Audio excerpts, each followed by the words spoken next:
Esto es Cara a Cara. Acompaña a Paco Rodríguez en un diálogo con personajes que marcan la vida interna y externa de la Ibero. Bienvenidos a Cara, el espacio de entrevistas y discusión de los temas que a ti te importan. Hola, ¿qué tal? Bienvenidos a Cara, el programa de entrevistas y discusión de Ibero Radio TRC. Yo soy Paco Rodríguez y me da muchísimo gusto volvernos a encontrar para hablar. En esta ocasión, pues no podría ser otro tema que la elección de Robert Francis Prevost Martínez, que eligió el nombre del Papa León XIV la semana pasada. Y bueno, para ello hemos invitado a el rector Juan Luis Hernández Avendaño, obviamente no solo en su calidad de rector, sino politólogo, experto en temas de geopolítica. Rector, muchas gracias por estar con nosotros. Encantado, muchas gracias. Y alguien que ya es asiduo visitante de la mesa de Cara a Cara, el padre Mayo, Ismael Bárcenas. Mayo, ¿cómo estás? Un gusto estar aquí. Oigan, bueno, le damos con todo este tema, ¿no? León XIV, Robert Francis Prevost Martínez, que no estaba en las apuestas. Para quienes les gustan ese tema de las apuestas, se pagaba 3,400 a 1 la elección de el Papa de origen estadounidense, pero con todo un perfil bastante interesante, ¿no? Ascendencia de migrantes y que después acudió a su misión en Perú. Mayo, ¿qué te pareció, pues, ¿no? ¿Qué te parece la elección de este perfil como nuevo papa? A ver, primero quisiera como compartir, yo estaba aquí en las canchas de fútbol, en este torneo que hubo de los interjesuíticos, estaba saludando a Memo Prieto, anterior rector, cuando avisan de fumata blanca. Y viendo ese partido es cuando viene ya al balcón, dicen el nombre y dicen que es gringo, que es estadounidense. Sí. Y a mí me entró pánico, miedo, entonces para pronto me meto en Twitter, busco el nombre, y digo, no lo voy a googlear. Me fui a ChatGPT y puse el nombre. Ajá. Y dije, ¿es pro-Trump, conservador? Entonces se tardaba en analizar ChatGPT y en eso yo empecé a decir, no, es más bien de talante moderado, sí, etcétera, sí, etcétera. Sí. Con esto quiero decir, primero, no lo conocía, no lo ubicaba. Fue sorpresivo, de repente fue sorpresivo, de susto, pensar que fuera porque sí hay unos obispos que son muy conservadores en Estados Unidos, muy pro-Trump, y me parece que eso no sería la mejor situación en la iglesia, ni en el mundo. Entonces, sí fue un pequeño susto, pero luego, porque también en el mismo ChatGPT, con la información que iba viendo, una cosa que me llamó la atención fue precisamente saber que era, sí, de Estados Unidos, pero hijo de migrantes, y creo que esto es importante hoy en Estados Unidos y en el mundo. Y otra que era religioso agustino y que había estado en Perú por más de 30 años, que fue donde yo ahí sí ya descansé. Dije, no, y porque aparte decían un obispo que ha estado en Chiclayo, que yo ubicaba que era una zona hacia el norte en Perú. Entonces, con eso de repente ya empecé a descansar y ahorita me encuentro contento, sí. Como dice Ignacio Loyola, en consolación espiritual con el nuevo Papa León XIV. Sí, para complementar un poco lo del Mayo, yo también, ¿no? Gringo, y luego uno revisaba, ¿no? O ponía en contexto lo que había sucedido días antes, ¿no? Que había acudido Donald Trump y que había ido el vicepresidente de Estados Unidos. Y luego no sé si vieron unas declaraciones también días atrás de este teólogo brasileño, Leonardo Boff, que dijo, la CIA y el FBI están metidos en el cónclave, ¿no? Entonces se anunció que era estadounidense y sí, dije, caray, qué metida está la política. Sí, no, yo lo tenía muy bien estudiado. Estaba en mi terna. ¿En serio? Yo tenía mi terna. Mi terna era Tagle, el filipino, sí. Zuppi, el italiano, y Prevost. Yo estudié primero una lista de 15, y después de esa lista de 15, 8. Y de esos 8 hice mi terna. Mi terna, evidentemente, progresista. Uh-huh. No, yo sí creí, digamos, por la composición. Hay que decir una cosa, Francisco Bergoglio era de una astucia política que ya se conocía cuando era arzobispo de Buenos Aires. Uh-huh. Es decir, no hay que, digamos, escatimar esa astucia que él tenía. Él nombra al 80% de los electores. Y obviamente él no iba a poner a todos totalmente progresistas. Es decir, él hizo astutamente, él compuso un colegio cardenalicio con distintas con aristas, progresistas moderados, progresistas, en unos campos progresistas, en otros campos conservadores. Okay. Es decir, eligió cardenales diversos, pero de tal manera que muchos de ellos siguieran, porque claro, ¿qué papa va a querer morir y que diga, el siguiente colegio cardenalicio me va a tirar a la basura? Nadie. Es decir, él preparó el colegio cardenalicio, él preparó a los sucesores. Y desde mi punto de vista, Prevost, Zuppi, Tagle y otros estaban en la configuración de que el colegio eligiera, con matices mayores, con menos, etc. Y cuando yo leí el perfil de Prevost, naturalmente me gustó mucho. Sí, en su momento. Todos los perfiles de todos. Sí, de todos, claro. Porque yo, digamos, desde hace muchos años, desde hace 20, 25 años, yo tengo un enfoque de estudiar el tema del Vaticano y los perfiles de la política y la religión. Tengo un libro sobre eso. Claro. Entonces, para mí sí era muy interesante ver, sobre todo, insisto, lo que más me parecía interesante es cómo Francisco iba a intervenir en la designación de su sucesor. Claro. Entonces ahí se ha escatimado, me parece, esa parte, porque una parte es el Espíritu Santo, pero otra parte es la astucia política de Francisco. Cuando yo leo el perfil de Prevost, me gusta mucho, porque ya en su momento aparecía multicultural y, sobre todo, si bien ha sido en Estados Unidos, la mayor parte de su vida no ha estado en Estados Unidos, la mayor parte de su vida ha estado en Perú, tanto como misionero agustino, después como obispo. Pero lo que me encantó también es los 12 años que estuvo como superior de los agustinos, 12 años, sí. Y que tuvo posibilidad de tener una mirada internacional. Y cuando Francisco lo pone de cardenal en el 23, me parece una jugada magistral, porque además lo pone al frente de los obispos, sí, para nombrar los obispos. ¿Verdad? Entonces, sí. Por eso creo yo que en buena medida es alguien que va a seguir buena parte de la agenda de Francisco, con sus toques, con la tendencia más agustiniana de no pelearse con los conservadores, etcétera, pero al mismo tiempo, bueno, la declaración de hoy me parece increíble. Hoy dice, quiero que liberen a todos los periodistas del mundo porque ellos son los portadores de la verdad.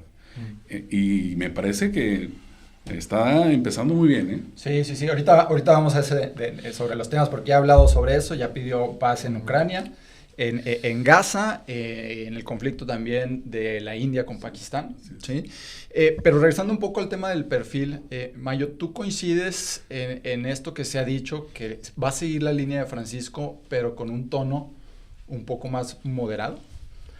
Yo creo que probablemente sí, sobre todo al principio. O sea, a ver, lo que pasa es que si hay ciertos bloques dentro de la iglesia y si hay un bloque ultraconservador que es fácilmente escandalizable, pronto se para de pestañas, es muy gritón, y de alguna manera pues sí tienes como que moderar un poquito para que estos no se les despivote la neura, ¿verdad?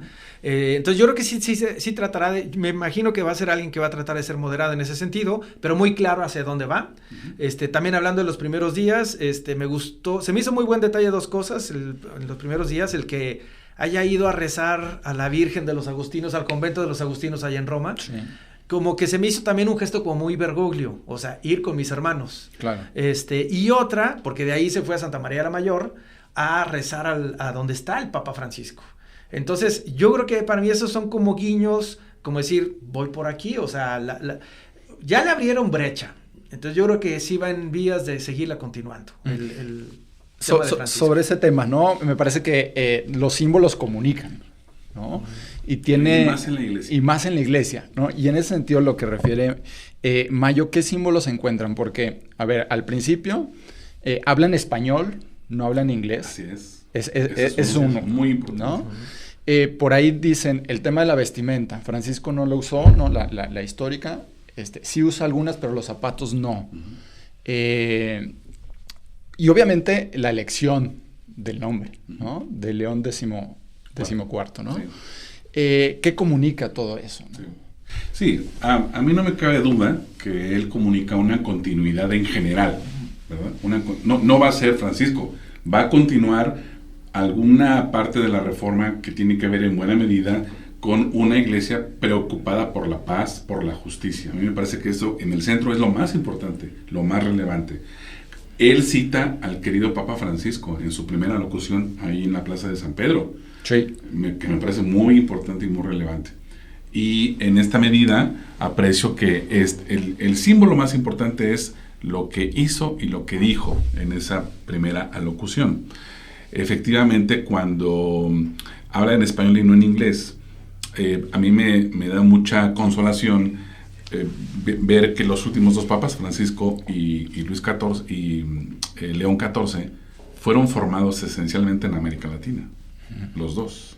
Eso quiere decir que nuestra catolicidad latinoamericana, en los contextos además de la teología de la liberación, pues formaron sacerdotes, obispos, que después fueron papas y se formaron en América Latina. Entonces podríamos decir, Prevost no se formó en Estados Unidos, se formó en América Latina y específicamente en Perú.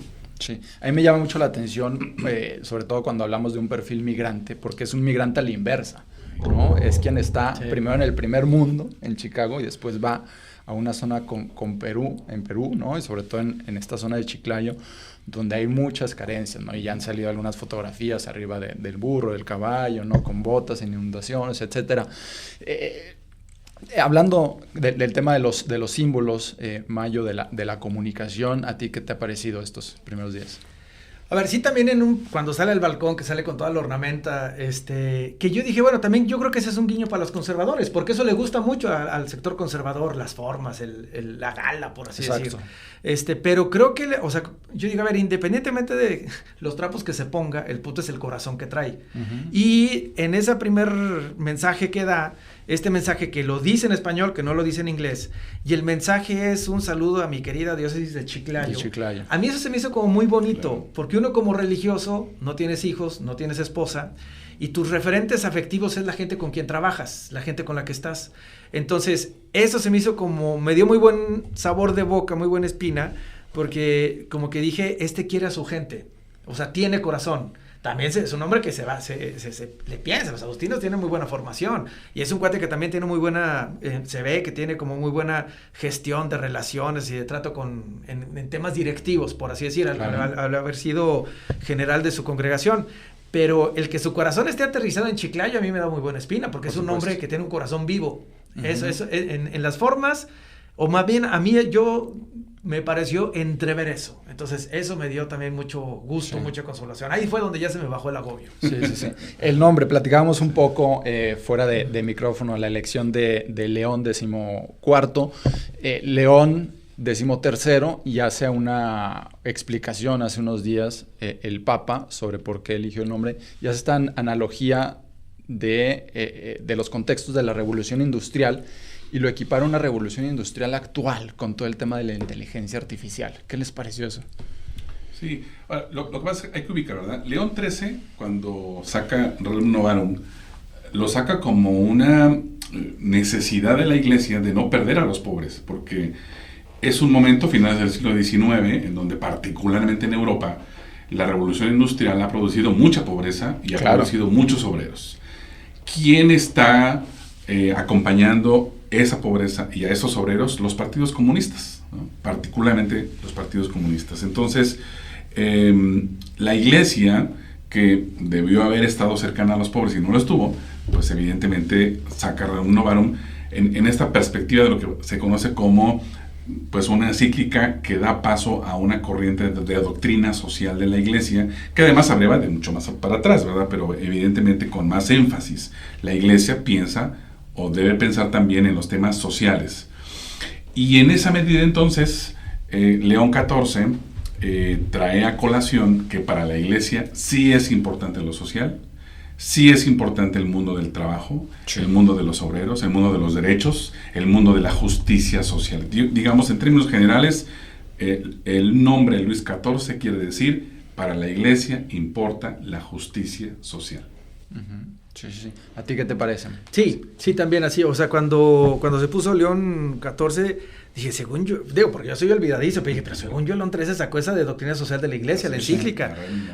Por ahí fue que yo dije, seguramente va por ahí. Y ya luego lo ha confirmado. Sí. También otra cosa que se me hizo padre, interesante de por qué León XIV, porque León XIII, el Papa León XIII, cuando era niño, vivió en un pueblo que estaba ahí un convento de agustinos. Okay. Entonces, él creció alrededor del convento. Entonces, fue un papa como muy cercano a los agustinos. Y también este dato lo digo porque, la espiritualidad, la religiosidad, de alguna manera, uno como religioso, tu fundador, la espiritualidad es algo que se te mete hasta los huesos y se te nota como el acento. O sea, si yo voy a Mérida, para pronto me dicen, eres norteño, ¿verdad? Porque se te nota en cómo hablas. Y yo digo acá también, a Francisco se le notaba que era jesuita, y yo digo, también a él se le está notando que es agustino. O sea, silencio, razón, reflexión, eso me llama la atención. Yo quiero continuar esto que dice Maya, porque a mí me parece algo también interesantísimo. Juan Pablo II hizo una apuesta por nuevas órdenes religiosas poderosas, como son el Opus y los legionarios. Uh-huh. Lo que hizo el Colegio Cardenalicio en 2013 es apostar por la Compañía de Jesús, uh-huh, y ahora por los agustinos, que tienen 8 siglos de haber sido fundados. Es decir, está diciendo el Colegio Cardenalicio, regresemos a la formación, a la seriedad, uh-huh, a las órdenes religiosas clásicas que le han dado mucho a la Iglesia. Okay. Y olvidémonos de algunas cosas que hay que olvidar. Porque hasta es una cosa paradójica, o sea, los movimientos estos religiosos que son más o menos recientes, paradójicamente son de los más conservadores. Sí. Cuando podrías decir, bueno, son movimientos nuevos que traen una nueva vena, un nuevo aire, pero no, estos están replegados, sí, a la Edad Media, o no sé, o sea, una religiosidad, sí, que por un lado no tiene los pies en la tierra. Y creo que en ese sentido también el León XIII en su momento tuvo los pies en la tierra para tomar el pulso de la sociedad, de la época moderna, de la época industrial, y saca esta encíclica. Entonces me parece que este Papa también le está tomando el pulso al mundo, a la situación actual de cómo está, para lanzarse a enfrentar esta situación. Aprovechando ese tema, ¿qué más nos puedes decir sobre los agustinos, man? No conozco gran cosa, son de las órdenes, de las primeras que llegaron aquí a México a evangelizar, franciscanos, dominicos, agustinos. Ya posteriormente llegó la Compañía de Jesús. Los agustinos se quedaron más o menos por el centro de México, Michoacán, Cuernavaca. Te encuentras ahí varios conventos agustinos. En Zacatecas está todavía el convento de San Agustín. O sea, es una orden de gran tradición, 8 siglos, se les nota. Otra cosa que también se me hace muy bueno, los agustinos, o sea, la vida religiosa ha tenido últimamente ya una escasez de vocaciones. Creo que esto les va a dar mucha vida a los agustinos, les van a llegar muchas vocaciones, cosa que me da gusto, como a nosotros nos llegaron por Bergoglio también. Claro, claro. Estamos platicando con el maestro Juan Luis Hernández y con Ismael Bárcenas Padre Mayo sobre la elección del nuevo Papa en temas políticos, maestro. Cuando fue elegido Papa Francisco, estaba como, al menos en Latinoamérica, el auge de los gobiernos de izquierda, ¿no? O los que se dicen de izquierda, ¿sí? La pregunta es, ¿la elección de este Papa es un Papa para los tiempos actuales, en su opinión?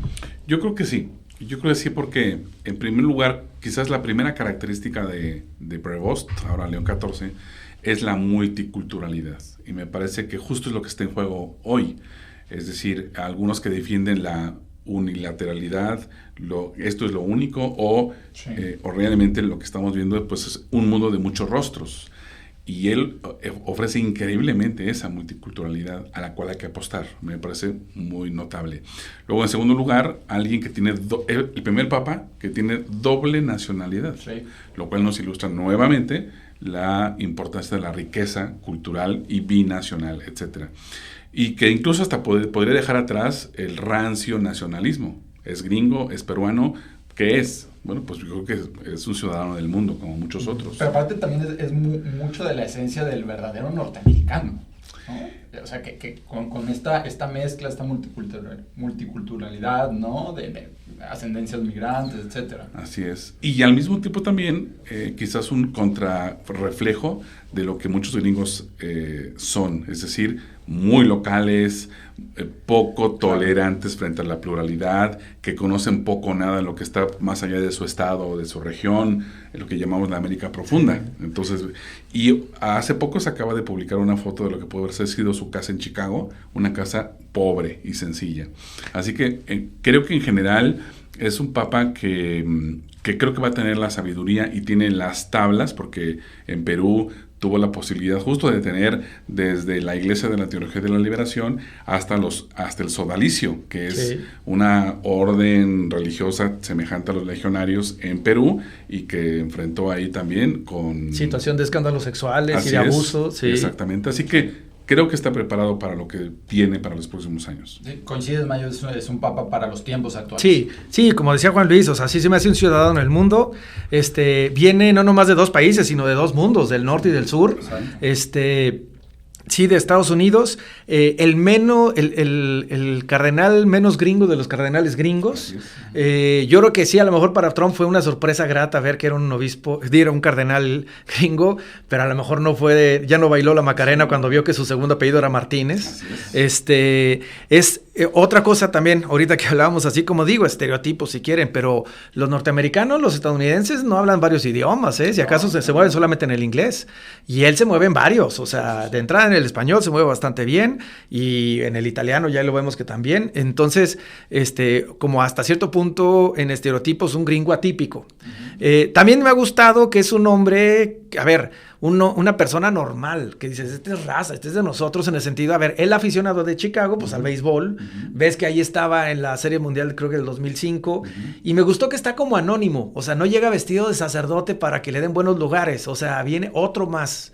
Ese tipo de cosas a mí se me hace como muy importante, porque es alguien que está en la multitud siendo uno más del todo y viviendo lo que viven todos. O sea, no desde un privilegio, desde un palco. O sea, como es el obispo, el cardenal o el superior de los agustinos, que se vaya a un palco. No, ahí estaba con toda la gente. Ese tipo de datos se me hacen como muy interesantes de este papa. Claro. Que por cierto, a propósito de ese tema, había una discusión en Chicago porque decían, no, es que es aficionado de los Cachorros de Chicago, ¿no? Pero no, ya salió el hermano a decir, y precisamente también esa imagen, donde no es de los Cachorros de Chicago, sino del equipo contrario, ¿no? De los White Sox, de las Medias Blancas de Chicago.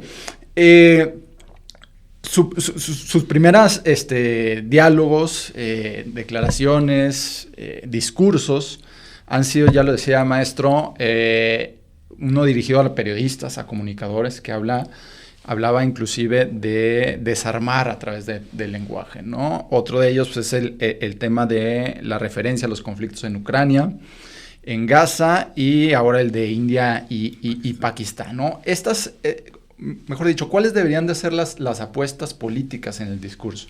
Los temas centrales en los que tendría que dirigirse el Papa. Sí, yo pienso que él claramente tiene, por lo que aprecio, 3 grandes centros narrativos y preocupaciones en los cuales se va a sentir muy cómodo, o lo veo muy cómodo. El tema de la paz fue lo primero que dijo en cuanto tomó la palabra, y lo cual incluso la ultraderechista Meloni, la primera ministra de Italia, de ultraderecha, dijo que agradecía que fuera un constructor de paz y demás, y hasta la ultraderecha le gusta la narrativa de la paz que tiene Prevost. Entonces, digamos, y como está el mundo, me parece notable que se implique en eso, recordando que además hay el propio Vaticano, no de manera pública, sino siempre de una manera muy discreta, manda mediadores. De hecho, algunos de los candidatos, por ejemplo, el propio cardenal que está en Jerusalén, italiano, está haciendo cosas de mediación entre Israel y Palestina.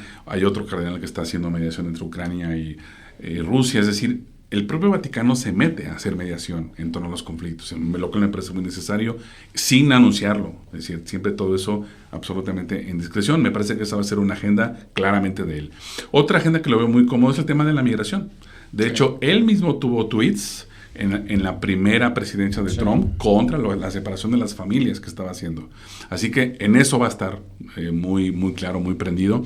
Y un tercer elemento es lo que él considere como elementos importantes de la justicia social. Ahora lo vemos en el caso de los periodistas, pero a lo mejor en otro momento veremos otras cosas.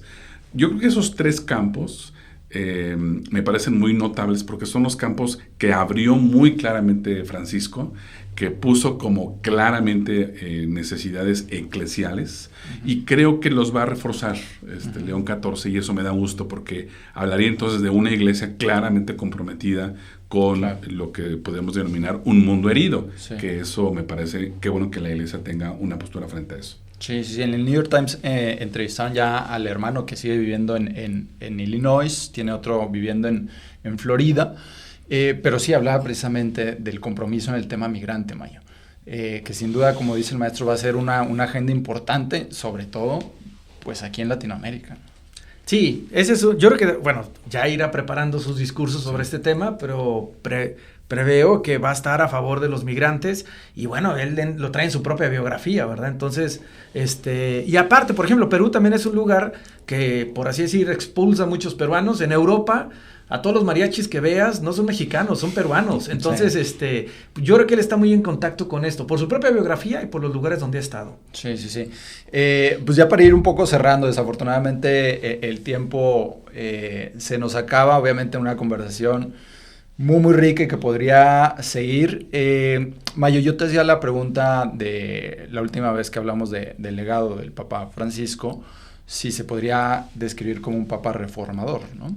Yo sé que es muy temprano en el caso de Prost, ¿no? Del Papa León XIV, pero se ha hablado mucho de qué adjetivo poner, ¿no? ¿Qué perfil? Se habla mucho de un papa misionero por esta historia que tiene. ¿Coincides en hasta entonces, hasta el momento? Digo, son poquitos días. Claro. Pero yo creo que sí trae toda esta experiencia de haber estado en diferentes lados, diferentes puestos, y como con mucho conocimiento desde diferentes lados de la situación actual del mundo. Había una preocupación que yo tenía en el cónclave, y que me gustó mucho que hizo el Papa Francisco, es que yo digo, a ver, lo peor que le puede pasar a un papa es ser irrelevante. O sea, que dices, ya, ni quien lo voltea a ver, lo que dice no conecta ni dice nada. Y creo que Francisco, de alguna manera, por el tema de las situaciones de abuso, sí recibió a la iglesia en números rojos, y creo que la levantó, porque fue un papa que estuvo hablando de diferentes temas y ante diferentes públicos, y se volvió un papa relevante. Yo creo que también lo va a hacer. Creo que también va por ahí. Hablando de relevancia, ya para terminar, maestro, finalmente lo hemos dicho también en las otras pláticas que hemos tenido, pues no deja de ser un jefe de Estado, ¿no? Un líder religioso, un jefe de Estado. El papel que jugará políticamente, en términos de geopolítica, el Papa en estos momentos. Yo pienso, en primer lugar, que inevitablemente se va a confrontar con Trump. Inevitablemente. Tarde o temprano, aunque él no quiera. Sí. Aunque él no quiera y quiera eludirlo, va a terminar enfrentándolo. Y creo que también, en términos geopolíticos, va a jugar, insisto, creo, un papel donde va a implicar más al Vaticano en la mediación de conflictos, que creo que eso lo va a hacer y lo hace bien. Pero yo más bien quería decir, él está recibiendo, un poco siguiendo lo que decía Mayo, él a su vez va a recibir una herencia interna muy importante, es decir, qué hacer con la curia, porque la curia vaticana está muy pesada, es muy grillosa, políticamente muy compleja, también está recibiendo presiones importantes de ambos lados. Los conservadores quieren que de alguna manera se eche para atrás todo lo de la sinodalidad, y eso me parece muy importante. Él habló de la sinodalidad. Sí. Si hay algo bergogliano es la sinodalidad. Entonces, él creo que está en un camino de seguir la reforma vaticana, de seguir la reforma de la iglesia. Pero creo que el tema del celibato, el tema del sacerdocio femenino o el diaconado femenino, ahí lo va a retar. Me parece que son los temas candentes. Claro. Sí, que están ahí a la espera de que se desarrolle un poco más, ¿verdad? Exactamente. Muy bien. Pues nada, les agradecemos muchísimo que hayan estado aquí en la mesa de Cara a Cara. Siempre un privilegio tenerlos, ¿no? Con su amplio conocimiento y discusión sobre distintos temas, pero particularmente de estos. Yo creo que nos quedamos pues muy enriquecidos con este diálogo, maestro. Muchísimas gracias. Encantado, como siempre.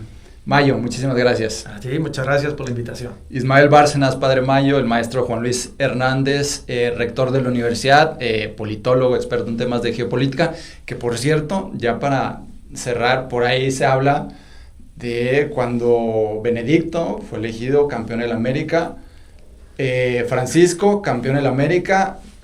Acá ya huele a tetra, lo siento, ya huele a tetra, el maestro Juan Luis Hernández. Gracias Beto Rubio, José Luis Hernández, gracias a todos, yo soy Paco Rodríguez y esto fue Cara a Cara.